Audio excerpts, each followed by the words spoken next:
Mi hija me borró de su boda millonaria y puso a mi peor pesadilla en mi lugar. Así que desaté el infierno.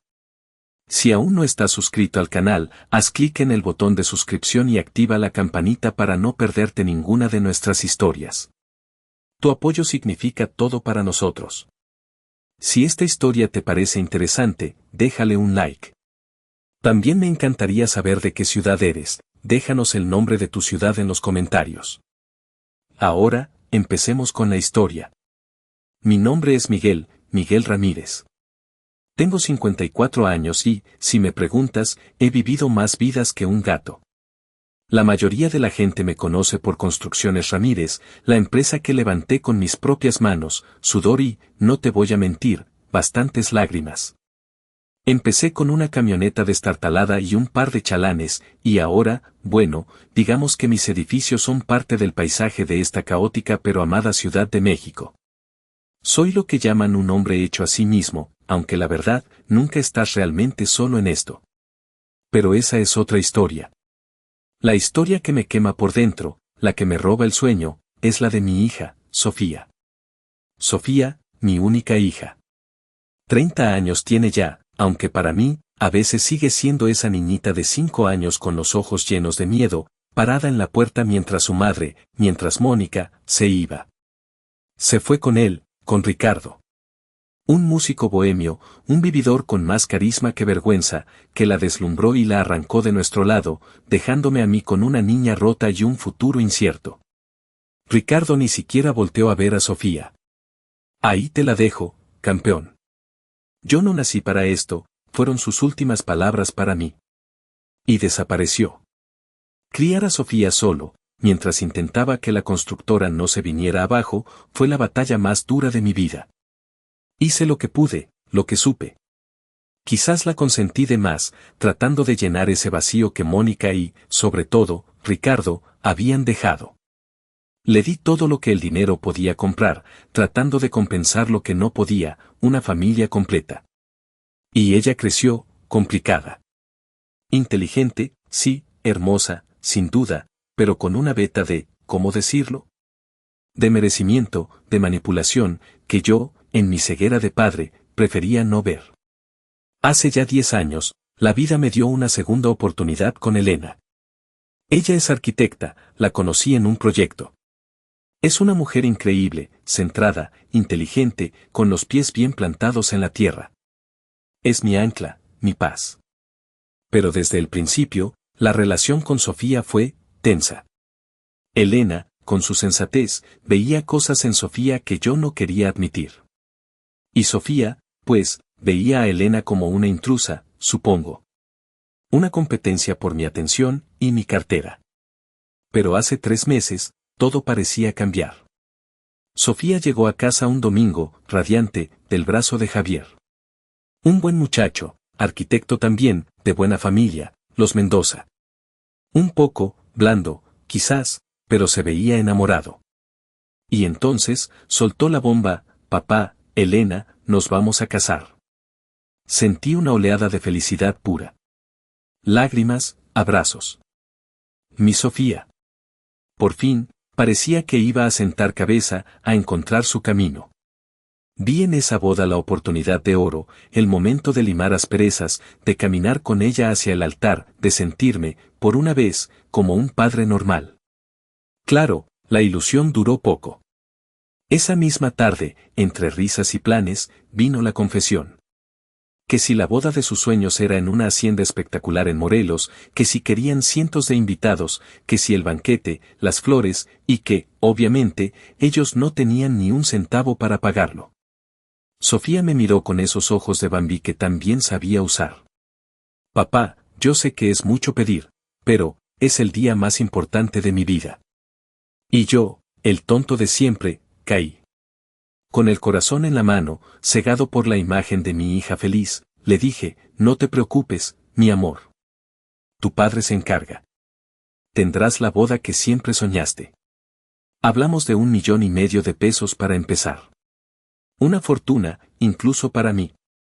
Pero en ese momento, habría empeñado hasta el alma. Sofía lloró, me abrazó fuerte. Gracias, papi. Sabía que podía contar contigo. Eres el mejor padre del mundo. Y yo, imbécil de mí, le creí. No sabía que estaba firmando mi propia sentencia de humillación. Apenas dije sí, Sofía se transformó. De la novia emocionada pasó a ser una especie de generala de 5 estrellas planeando el desembarco de Normandía. Contrató, sin consultarme siquiera, a la wedding planner más cotizada y, por supuesto, más cara de Polanco. Una mujer llamada Regina, con un aire de superioridad que me crispaba los nervios.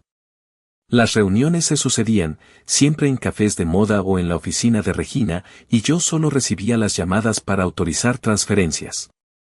Papá, ya vimos la hacienda, es divina, pero cuesta un poco más. Tienes que dar el anticipo hoy mismo. Papi, el vestido, encontré uno de un diseñador español, es un sueño. ¿Puedes?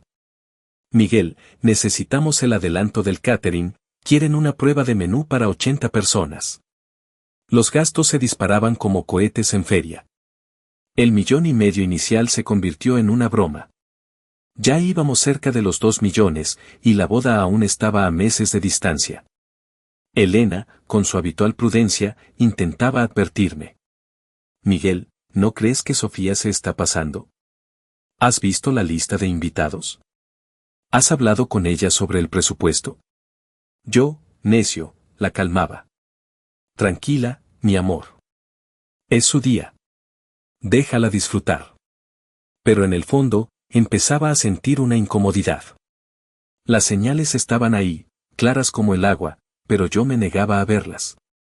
En las pocas reuniones a las que me invitaron, más por protocolo que por otra cosa, Sofía trataba a Elena con una frialdad cortante. Si Elena opinaba algo sobre las flores o la música, Sofía la ignoraba o le respondía con un monosílabo. Cuando le preguntaba por la lista de invitados, Sofía se hacía la loca. Ay, papá, eso lo ve Regina. Luego te la mando. Nunca llegaba. Un día, tía Isabel, mi hermana y mi confidente, me llamó preocupada.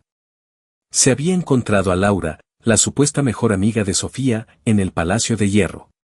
Isabel, emocionada, le comentó lo felices que estábamos por la boda. Laura, según mi hermana, puso una cara rara. Ah, sí. Qué curioso, balbuceó. ¿Curioso por qué?, preguntó Isabel. Y Laura soltó, bueno, es que Sofía nos dijo que ustedes no iban a poder ir. Algo de que, quería evitar, energías tóxicas, y, dramas familiares, en su día especial. Isabel se quedó helada y le exigió una explicación. Laura, nerviosa, dijo que seguro había entendido mal y cambió de tema. Cuando Isabel me lo contó, sentí un puñetazo en el estómago. Pero me sacudí la sensación. Va, seguro es un chisme de esa Laura, siempre ha sido medio víbora. Sofía no haría eso. Qué ingenuo fui. La semilla de la duda, sin embargo, ya estaba sembrada. Y entonces, llegó el golpe final, disfrazado de reconciliación. Una noche, Sofía me llamó. Su voz sonaba extrañamente dulce. Papi, tengo algo importante que decirte. He estado hablando, con Ricardo. Se me heló la sangre. ¿Con tu padre biológico? Sí, papá. Me buscó. Dice que está muy arrepentido, que quiere recuperar el tiempo perdido. Quiere estar en mi boda. Sentí pánico, una náusea fría. Sofía, ¿estás segura? ¿Después de todo lo que nos hizo? Su voz cambió, se volvió dura. Papá, por favor. Él también tiene derecho. Es mi padre. Si de verdad me quieres, tienes que apoyarme en esto. No seas cruel, no me hagas elegir. Y otra vez, el chantaje emocional. Me hizo sentir como el malo de la película por oponerme. Cedí, pero con un nudo en la garganta. Está bien, Sofía. Como tú quieras. Colgué y me quedé mirando el teléfono, con un mal presentimiento que me calaba hasta los huesos. Algo no olía bien. Y decidí, en ese momento, llamar a Armando. Un viejo conocido, ex policía, ahora detective privado. Armando, le dije, necesito que averigües todo lo que puedas sobre Ricardo Vargas. Todo. Y con discreción. Solo para estar seguro. No sabía hasta qué punto esa decisión sería crucial. Las semanas siguientes fueron una vorágine de pagos y preparativos en los que yo era una figura cada vez más decorativa. Sofía parecía flotar en una nube de organza y champaña, mientras yo sentía cómo se tensaba un resorte en mi interior. Las llamadas de Armando eran esporádicas pero inquietantes. Ricardo, al parecer, había vuelto a México sin un peso, viviendo de amigos y, ahora, claramente, a costa de Sofía. Había dejado un rastro de pequeñas deudas y promesas rotas. Pero nada, aún, que justificara mis peores temores. La bomba estalló por el motivo más tonto. Mi hermano Roberto, el escéptico, el que siempre me había dicho que consentía demasiado a Sofía, me llamó. Se había divorciado y tenía una nueva pareja. Quería saber si podía llevarla a la boda. Claro, Roberto, déjame avisar, le dije, sintiéndome importante por un segundo. Llamé a Regina, la wedding planner, con la seguridad que te da ser quien paga la fiesta. Regina, ¿cómo estás? Oye, para añadir a una persona más a la lista, es la pareja de mi hermano. Silencio al otro lado. Un silencio largo, incómodo. Señor Ramírez, empezó, con una voz que de repente sonaba temblorosa, déjeme verificar. Es que, la lista ya está cerrada y, bueno, cualquier cambio tengo que consultarlo directamente con Sofía y con el señor Ricardo. Sentí como si me hubieran echado un balde de agua helada. ¿Con Ricardo? ¿Por qué chingados tienes que consultarlo con Ricardo? La boda la estoy pagando yo. Mi voz subió de tono, no pude evitarlo. Señor, por favor, cálmese, balbuceó ella. Son las instrucciones que tengo. El señor Ricardo está muy involucrado en los detalles finales. Me importa un carajo si está involucrado, exploté. Tú trabajas para mí porque yo te pago. Así que más te vale enviarme esa maldita lista de invitados ahora mismo, o te juro que no solo cancelo tu contrato, sino que me encargo de que no vuelvas a organizar ni una kermés en esta ciudad. ¿Entendido? Sabía que estaba siendo un prepotente, pero la mención de Ricardo, unida a la resistencia de Regina, había disparado todas mis alarmas. Hubo otro silencio, y luego un sí, señor. Se la envío de inmediato. Colgué, temblando de rabia y de un miedo horrible. ¿Qué demonios estaba pasando? El correo llegó minutos después. Lo abrí con manos torpes. El archivo PDF tardó una eternidad en cargar. Empecé a buscar. Ramírez. Ramírez. Nada. Busqué mi nombre, Miguel Ramírez. 0 resultados. Busqué el de Elena. Nada. Mi corazón empezó a latir con una fuerza dolorosa. Sentí que me faltaba el aire. Volví al principio de la lista, a la sección de mesa de honor. Y entonces lo vi. Lo vi y sentí que el suelo desaparecía bajo mis pies. Padre de la novia, señor Ricardo Vargas. Ocupará el lugar de honor y acompañará a la novia al altar. No podía ser. Leí una y otra vez, buscando un error, una explicación. Pero no la había. Era real. Y debajo, en una sección titulada Protocolo de Seguridad, las palabras que confirmaron la pesadilla, instrucciones especiales para el equipo de seguridad de la Hacienda, el ensueño. Se prohíbe terminantemente el acceso al recinto al señor Miguel Ramírez y a la señora Elena Torres. Los códigos de acceso previos han sido desactivados. Consultar foto adjunta para identificación. Cualquier intento de ingreso deberá ser reportado de inmediato a la señora Sofía Ramírez o al señor Ricardo Vargas. Me quedé mirando la pantalla, incapaz de moverme, de respirar. El zumbido en mis oídos era ensordecedor. No era un olvido. No era un error. Era una puñalada por la espalda, fría, calculada.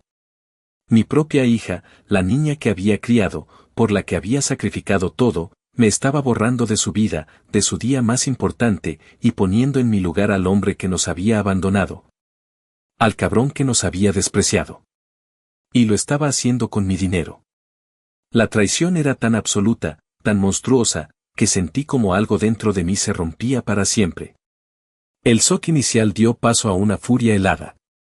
Necesitaba entender, confirmar lo inimaginable.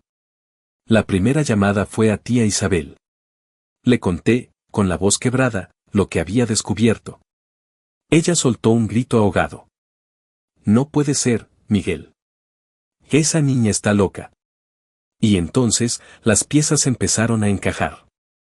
Isabel me contó más detalles de la conversación con Laura y de otros comentarios que había escuchado de pasada.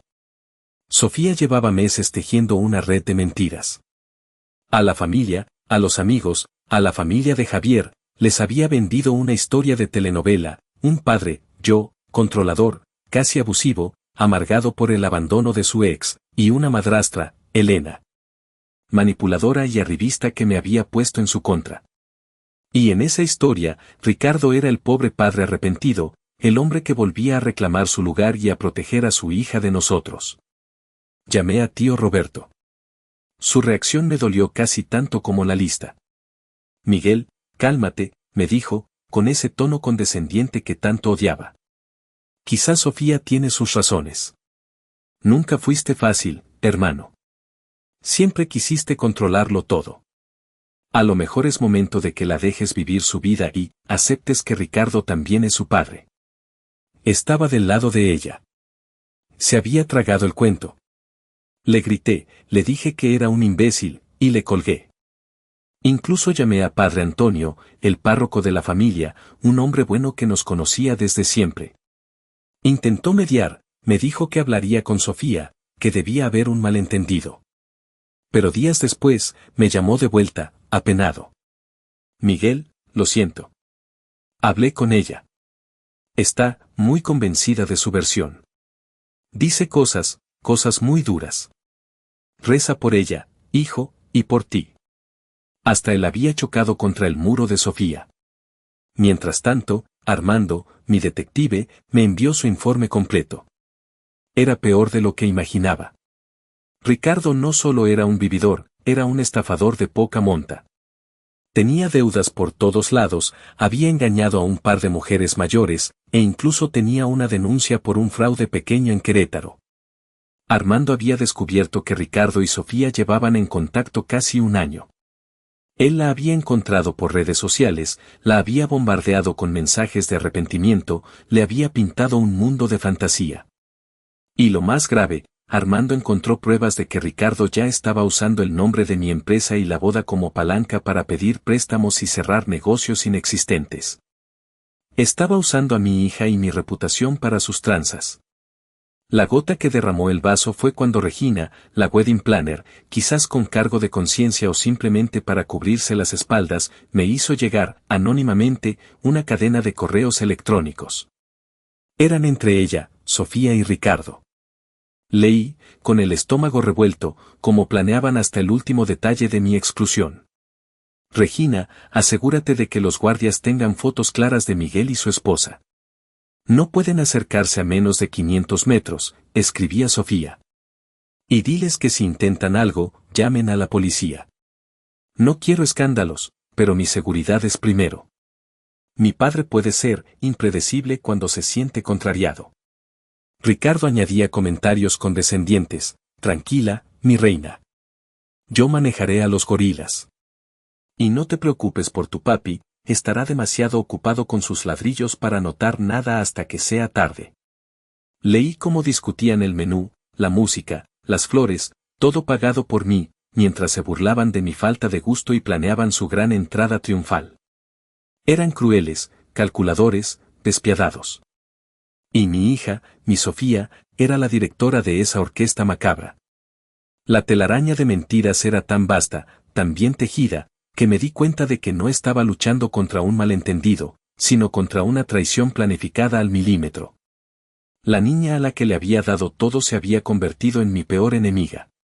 Los días siguientes se convirtieron en una neblina de whisky y dolor. Me encerré en mi despacho, con las cortinas echadas, mirando la pantalla del ordenador con la maldita lista de invitados grabada en la retina.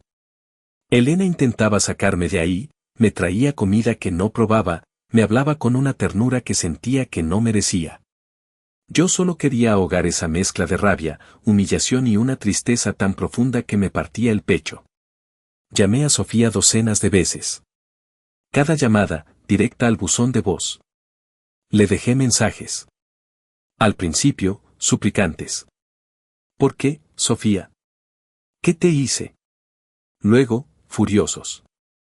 Eres una malagradecida. Te vas a arrepentir. Y finalmente, patéticos, balbuceos de un hombre borracho y roto. Escucharlos ahora me daría vergüenza ajena. Después de una semana de autodestrucción, Elena me plantó cara.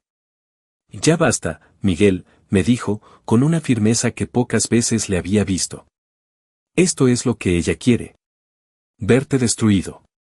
No le des ese gusto. Levántate. Piensa. Actúa. No como un padre herido, sino como el hombre inteligente y fuerte que eres. Sus palabras, aunque duras, fueron como un electroshock. Tenía razón. No podía dejar que me pisotearan así. Tenía que enfrentarla. Decidí ir a su departamento. Ese departamento en Polanco que, por supuesto, yo le había ayudado a conseguir. Elena quiso acompañarme, pero me negué. Esto era algo que tenía que hacer solo. Llegué una tarde entre semana. El portero me miró raro, pero me dejó pasar. Subí en el elevador, sintiendo el corazón martilleándome en las sienes. Toqué el timbre. Tardó en abrir. Finalmente, la voz de Javier sonó por el intercomunicador, nerviosa. Sí, ¿quién? Soy Miguel, Javier. Necesito hablar con Sofía. Silencio. Pude oír murmullos. Finalmente, la puerta se abrió un resquicio. Era Javier, pálido como el papel. Entré. Sofía estaba en medio de la sala, rodeada de cajas de invitaciones, muestras de telas y fotos de arreglos florales. Llevaba unos pants carísimos y una expresión de fastidio puro. Ni siquiera me saludó. Me miró de arriba abajo como si fuera un bicho. ¿Qué quieres?, soltó, con una frialdad que helaba. Intenté mantener la calma. Sofía, recibí la lista de invitados. ¿Puedes explicarme por qué no estamos Elena y yo? ¿Y por qué Ricardo va a entregarte? Ella soltó una risita. Una risita cruel, despectiva. Y luego sonrió. Una sonrisa que nunca le había visto, llena de triunfo y desprecio. Ay, papá. ¿En serio vienes a hacer drama por eso? Supéralo. Al menos Ricardo nunca trató de reemplazar a mi mamá con la primera que se le cruzó. Sentí un golpe bajo. ¿Reemplazar? Sofía, tu madre nos abandonó. Y yo esperé 5 años antes de rehacer mi vida. Ricardo te tiró como a un perro. No hables así de él, gritó ella. Él ha cambiado. Y al menos él sí me entiende, no como tú, que siempre quieres controlarlo todo. Entonces vi, sobre la mesa de centro, una foto enmarcada. Eran Sofía y Ricardo, abrazados, sonrientes. Una foto reciente. El cabrón ya estaba instalado en su vida, posando de padre amoroso. ¿Qué te hice, Sofía?, pregunté, la voz rota. ¿Qué hice tan terrible para merecer esto? Y entonces, soltó la frase. La frase que se clavaría en mi memoria para siempre. La que me daría la fuerza para hacer lo que hice después. Me miró fijamente, con esa sonrisa helada, y dijo, ay, papá, no seas tan dramático. Ya lo sabes, ¿no? Qué bueno. Te ahorras el viaje y las molestias. Te mandaré fotos, si me acuerdo. Tienes que entender, papá, que esta es mi vida, mi boda. Puse límites, es sano. Tú, bueno, tú eres solo la chequera. Punto. La chequera. 25 años de criar a una hija, de pagarle estudios, caprichos, de sacarla de problemas, de darle un nivel de vida que jamás habría soñado, y era solo la chequera. Javier estaba a su lado, mudo, mirando al suelo. Parecía encogerse. Miré a mi hija, a esa desconocida con su cara, y sentí un frío glacial. Ya no había dolor, solo una certeza terrible. Me di la vuelta. Al llegar a la puerta, me giré hacia Javier. Buena suerte, muchacho, le dije, y había una compasión sincera en mi voz. Créeme. La vas a necesitar. Y salí de ahí, no roto, sino con una resolución de acero formándose en mi interior. La chequera, sí. Pero las chequeras también se cierran. Llegué a casa sintiéndome extrañamente vacío, pero con una claridad mental que no había tenido en semanas. Elena me vio entrar y supo, por la expresión de mi rostro, que algo había cambiado irrevocablemente. Le conté la conversación, le repetí la frase, eres solo la chequera. Vi cómo sus ojos se llenaban de indignación, pero esta vez, su furia no era explosiva, era fría, como la mía. Esa noche, apenas dormimos. No hablamos mucho, pero no hacía falta. Estábamos conectados en la misma frecuencia de dolor y resolución. A la mañana siguiente, llamé a don Carlos, mi socio y mentor, un hombre sabio y pragmático. Le conté toda la historia, sin omitir detalles. Él escuchó en silencio. Miguel, dijo al final, con su voz pausada, siento mucho tu dolor. Pero ahora, tienes que pensar con la cabeza, no con el corazón. Esta situación ya no es familiar, es estratégica. Si permites que esta boda se celebre en estos términos, estarás validando su traición y sentando un precedente peligroso. No se trata de venganza, se trata de dignidad y de poner un alto definitivo. Tienes que protegerte a ti, a Elena y a tu patrimonio. Sus palabras resonaron con lo que Elena y yo sentíamos. Y ahí, en esa conversación, nació el plan. Un plan doloroso, sí, pero necesario. Un plan frío y calculado. Lo primero fue llamar a mi banco. Intenté cancelar los pagos ya hechos, pero como sospechaba, la mayoría de los anticipos y depósitos ya no eran reembolsables. Perdí cientos de miles de pesos en un instante. Pero, extrañamente, no me importó. El dinero ya no era el objetivo, era el arma. Y yo iba a desactivarla. Luego, empezó la ronda de llamadas. Elena estaba a mi lado, con una libreta, anotando cada detalle, cada confirmación. Grabé cada conversación, para control de calidad, como les decía a los proveedores. La primera llamada fue a la Hacienda El Ensueño. Buenos días, hablo Miguel Ramírez. Llamo para cancelar el evento programado para el sábado, 15 de noviembre. ¿Hubo sorpresa? Preguntas. Pero señor, el depósito. Lo sé, respondí con calma. Asumo la pérdida. Envíenme la confirmación de cancelación por correo electrónico, por favor. Y así fue. Luego, el catering. Eran los más caros, un banquete para 300 invitados. Mismo procedimiento.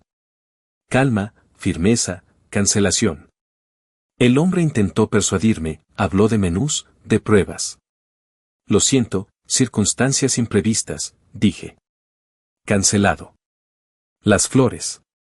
El decorador estrella. El DJ famoso. El fotógrafo de las estrellas. El espectáculo ecuestre que Sofía había exigido. Uno por uno, cayeron todos. Cada llamada era un nudo que se deshacía, pero también una punzada de tristeza. En un momento, mientras hablaba con la florista, vi una foto de Sofía de niña en mi escritorio, sonriendo con un diente menos. Dudé. ¿Estaba haciendo lo correcto? ¿Estaba siendo tan cruel como ella? Elena me vio, entendió mi vacilación, y me apretó la mano. Recordé la sonrisa de Sofía en su departamento, sus palabras. Eres solo la chequera. La duda se esfumó. Seguí adelante. El único al que no llamé fue a Regina, la wedding planner. Ella sería la última en enterarse, preferiblemente, cuando todo el castillo de naipes se derrumbara sobre su cabeza el mismo día de la boda. Era un toque de malicia, lo admito, pero sentía que se lo merecía. Y luego, la jugada final. Llamé a Armando.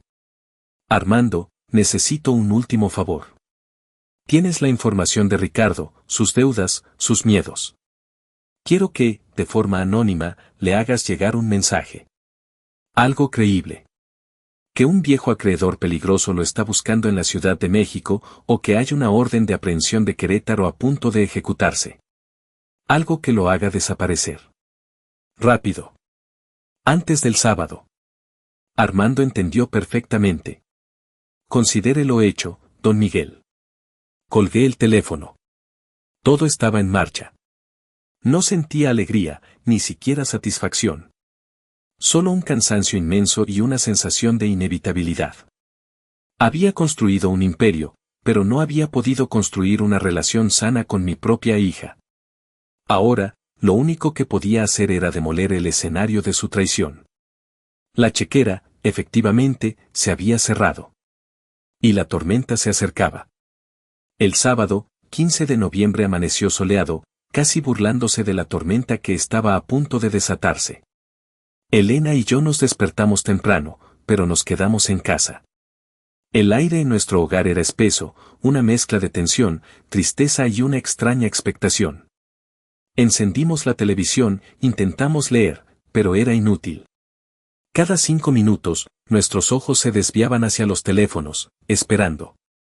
Sabíamos que la hacienda El Ensueño estaba a unas 2 horas de la ciudad y que los preparativos debían empezar temprano. La cuenta atrás había comenzado. Alrededor de las 10 de la mañana, sonó mi teléfono. Era tía Isabel. Su voz era un torbellino de pánico y confusión. Miguel. No vas a creer lo que está pasando. Estoy aquí afuera de la hacienda. No dejan entrar a nadie. Me contó, a trompicones, que había llegado temprano para ayudar y se encontró con un caos.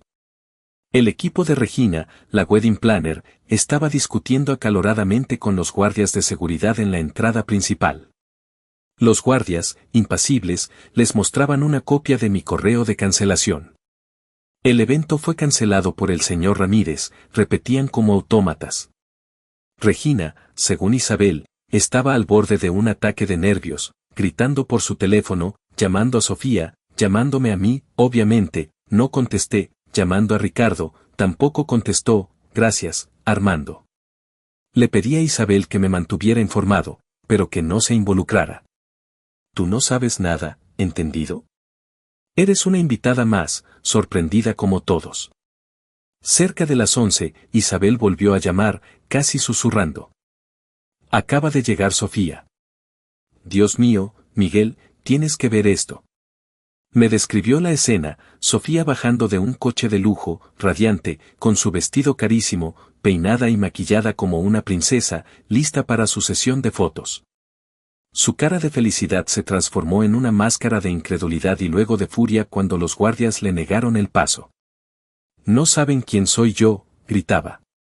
Mi padre pagó por esto. Déjenme entrar. Empezó a empujar, a intentar colarse por un lado. Los guardias, profesionales pero firmes, tuvieron que interponerse. Isabel dijo que Sofía, en su histeria, gritó una frase irónica, mi padre va a hacer que los despidan a todos. Y Ricardo, el flamante padre de la novia, el hombre que la iba a entregar, brillaba por su ausencia. Sofía, entre gritos y llantos, lo llamaba desesperadamente. Una y otra vez, su llamada se iba al buzón de voz. El pánico empezó a apoderarse de ella. Entonces, empezó a llegar el grueso de los invitados. 300 coches de lujo intentando entrar por un camino rural, creando un embotellamiento monumental. Hombres con trajes de lino, mujeres con pamelas y vestidos de diseñador, bajándose de sus autos, confundidos, preguntando qué pasaba. Llegó Javier, el novio, con su familia, los Mendoza. Su cara, al ver el espectáculo, era un poema de horror y vergüenza. Para añadir más leña al fuego, llegaron los camiones del catering y la camioneta de los mariachis que Sofía había contratado para la recepción. Nadie les había avisado. Se sumaron al caos vehicular, bloqueando aún más la entrada. La escena era surrealista, una novia con el vestido manchado, gritándole a la seguridad, un novio tratando de calmarla mientras su padre lo fulminaba con la mirada, cientos de invitados elegantes deambulando bajo el sol. Sin saber a dónde ir, una wedding planner al borde del colapso, y los mariachis, desconcertados, afinando una guitarra como si nada. Y en medio de ese circo, Isabel me contó que Sofía se detuvo. Se quedó quieta, mirando fijamente la entrada cerrada de la hacienda. Sus hombros dejaron de temblar. Su rostro se endureció. Y entonces, lentamente, empezó a reír. Una risa seca, escalofriante, que no tenía nada de alegría. Se giró hacia los invitados más cercanos y dijo, con una voz extrañamente calmada pero llena de veneno, fue mi papá. Él hizo esto. Mi padre, lo arruinó todo. La bomba había estallado. Y las ondas expansivas apenas comenzaban a sentirse. En cuanto Sofía pronunció esas palabras, su teléfono voló hacia el mío. Empezó a llamarme compulsivamente, 1, 5, 20 veces. No contesté. Dejé que cada llamada se fuera al buzón, imaginando la furia impotente al otro lado. Luego, empezaron los mensajes de voz. Al principio eran gritos, insultos. Te odio. Arruinaste mi vida. Vas a pagar por esto. Luego, se volvieron más amenazantes, incoherentes. Prometía destruirme, a mí, a Elena, a mi empresa. Guardé cada uno de esos mensajes. Eran la prueba irrefutable de la clase de persona en la que se había convertido. Mientras tanto, en la hacienda, el caos se disolvía lentamente en una atmósfera de desconcierto y chisme. Los invitados, viendo que no había boda que celebrar, empezaron a irse, murmurando, sacando sus propias conclusiones. Los Mendoza, según me contó Isabel, se llevaron a Javier casi a rastras, después de que el señor Mendoza tuviera unas palabras muy duras con Sofía, quien solo respondía con insultos. La wedding planner se deslindó de todo, mostrando los contratos firmados y jurando que ella era una víctima más. Pero Sofía no había terminado. Su furia necesitaba un objetivo físico. Eran cerca de la 1 de la tarde cuando las cámaras de seguridad de mi fraccionamiento captaron su llegada. Seguía con el vestido de novia, ahora visiblemente sucio y desgarrado en el bajo. Su maquillaje era un desastre de rímel corrido y labios desdibujados. Condujo hasta mi portón y, al ver que su código de acceso, que yo había desactivado la noche anterior, no funcionaba, empezó a tocar el claxon. No un toque, no dos. Lo mantuvo presionado, un sonido estridente y continuo que rompió la paz del vecindario. Varios vecinos salieron a ver qué pasaba. Sofía bajó del coche y empezó a gritar mi nombre, a insultar a Elena, a golpear el portón con los puños. Al ver las cámaras, su rabia se enfocó.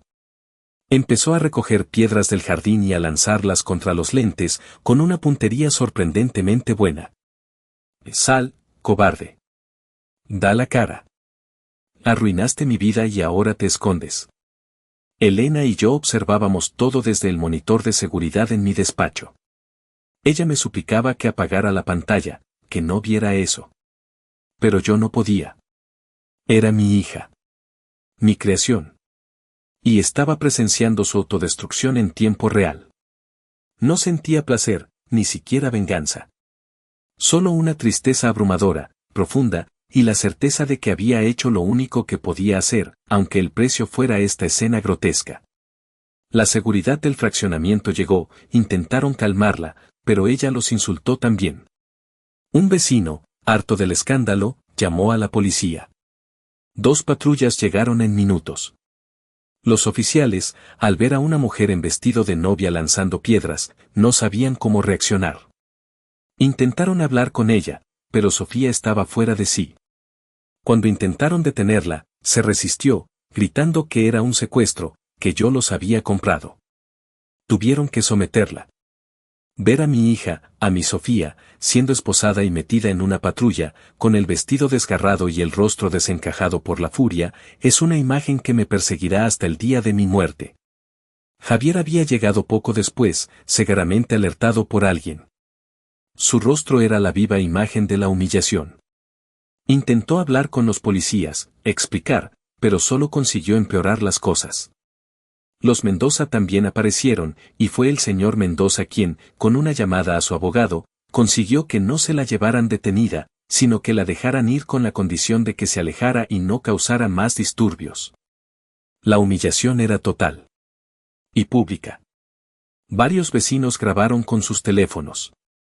Sabía que esa misma noche, los videos y los chismes estarían circulando por todos lados. La boda del millón se había convertido en el escándalo del año. Y el señor Mendoza, antes de irse, me llamó. Su voz era gélida. Ramírez, dijo, lamento profundamente haber conocido a su hija. Mi hijo no volverá a verla. Y espero, por su bien, que usted sepa manejar las consecuencias de haber criado a un monstruo. Colgó. Era una condena, pero también, extrañamente, una validación. No era el único que veía la verdad.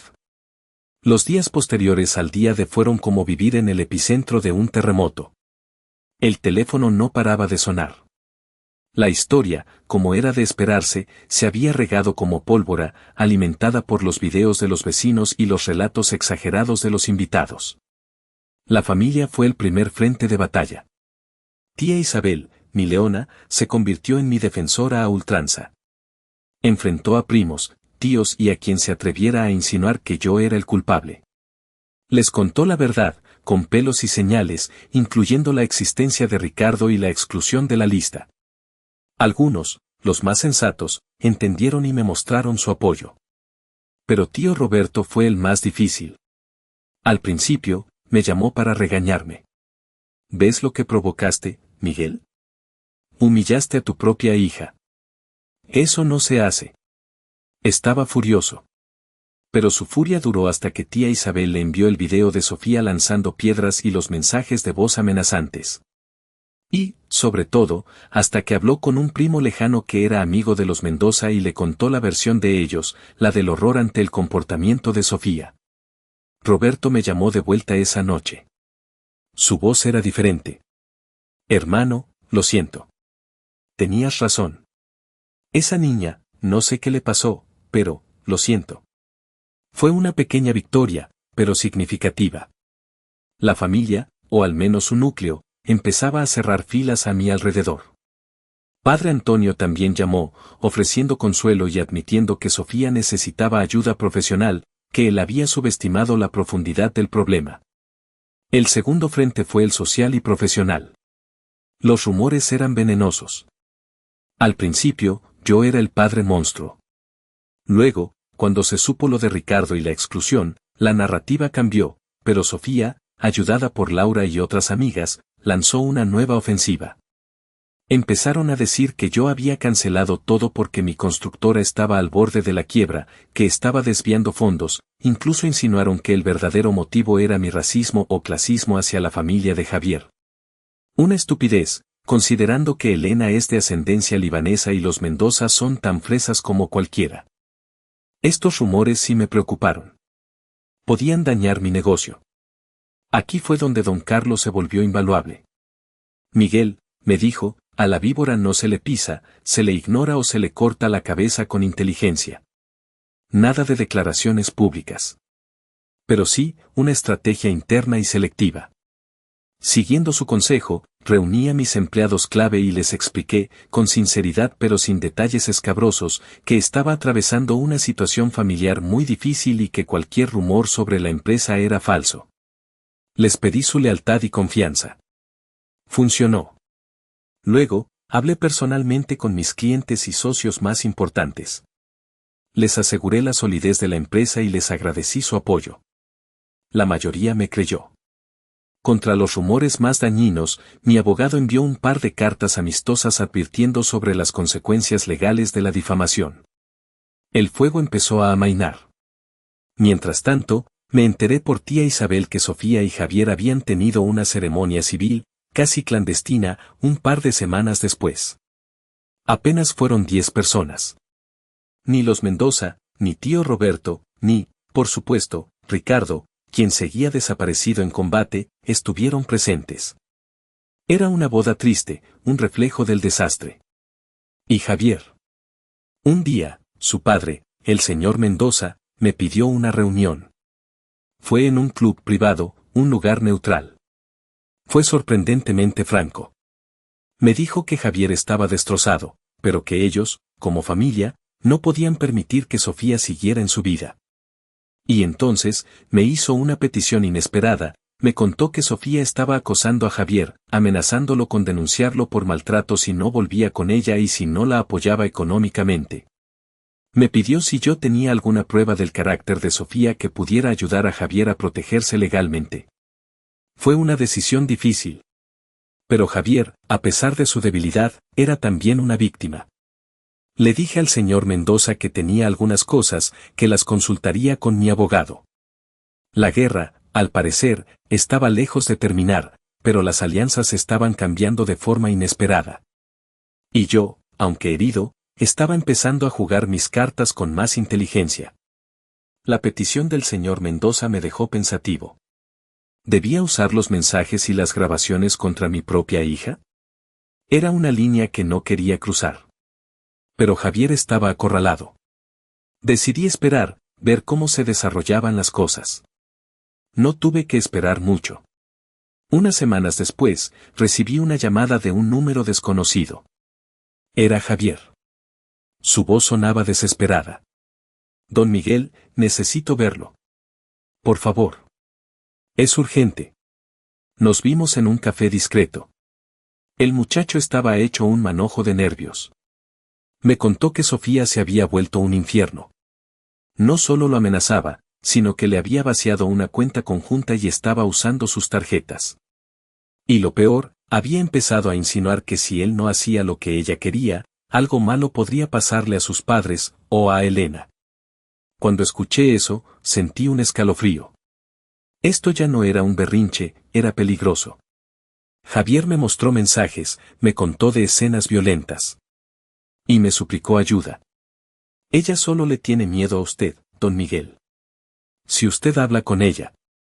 Acepté, pero con mis propias condiciones. Sabía que no podía ir solo, ni desprotegido. Le pedí a Elena que me acompañara, pero que esperara en el coche, cerca. Y decidí llevar una pequeña grabadora digital. Si Sofía volvía a amenazar, necesitaría pruebas. La cité en un parque público, a plena luz del día. Llegó puntual, pero su aspecto me impactó. Había perdido peso, tenía ojeras profundas y una mirada dura, casi salvaje. Se sentó frente a mí, desafiante. Intenté ser amable, hablarle de buscar ayuda, de las consecuencias de sus actos. Ella se rió. Ayuda. El que necesita ayuda eres tú, viejo ridículo. Tú me quitaste todo. Empezó a culparme de todo, de su boda fallida, de que Javier la dejara, del abandono de Ricardo, incluso de que su madre se hubiera ido. Era un torbellino de odio y autocompasión. Y entonces, cuando vio que yo no cedía a sus demandas, que le devolviera el dinero de la boda, que obligara a Javier a volver, sus ojos se encendieron con una luz verdaderamente aterradora. Se inclinó sobre la mesa y siseó, escúchame bien. Más te vale que hagas lo que te digo. O esa mujercita que tienes, esa arquitecta de quinta, se va a arrepentir de haberse cruzado en mi camino. Te juro que la voy a destruir. La voy a hacer desear no haber nacido. La grabadora estaba funcionando. Había cruzado la línea. Me levanté, con una calma que ni yo sabía que tenía. Se acabó, Sofía, le dije, mi voz sonando extraña, lejana. Has llegado demasiado lejos. Busca ayuda profesional, o la próxima vez que nos veamos será en un juzgado. Yo ya no puedo hacer nada por ti. Adiós.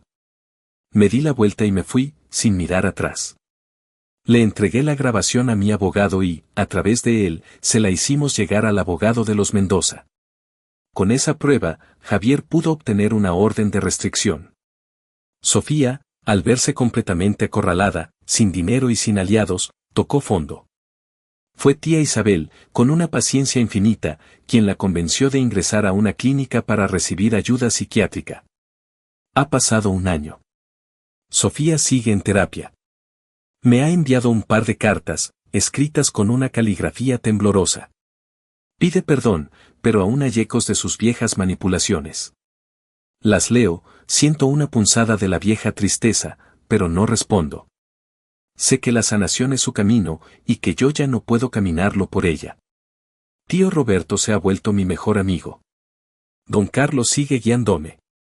Los Mendoza me enviaron una nota de agradecimiento. Elena y yo hemos encontrado una nueva paz. Una paz más madura, forjada en la adversidad.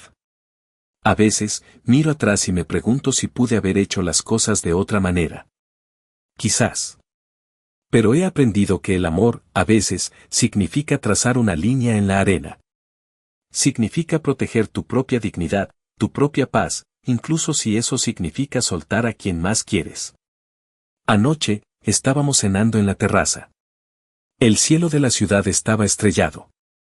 Reíamos por alguna tontería. Mi teléfono sonó. Era un número desconocido.